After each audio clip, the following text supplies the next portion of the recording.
घोटकीअ में JUI तरफ़ां हुकूमत ख़िलाफ़ धरणो 3 ॾींहं बि जारी रखियो वियो। JUI जे चना स्टाफ वटि 3 ॾींहनि खां धरणे सबबि ईंदड़ वेंदड़ ट्रैफ़िक मुअतल आहे। बी प्लान जे हवाले सां असांजो इहो एहतिजाज हले थो जेतिरे ताईं मर्कज़ी जमात को फ़ैसिलो न कंदी ओतिरे तक असांजो इहो एहतिजाज मर्कज़ी जमात जे हुकुम मुताबिक़ जारी रहंदो।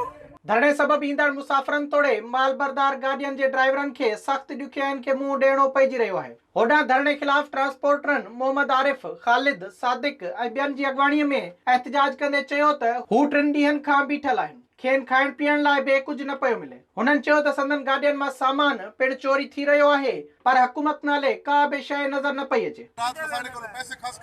ड्राइवर ज़लील जिथा थी वञ ड्राइवर ज़लील थींदे पए कोई त ज़लील नहीं थींदा पिया न। और रात जी रोटी नहीं खाती असां किथे वञूं रोड बांध दे करे।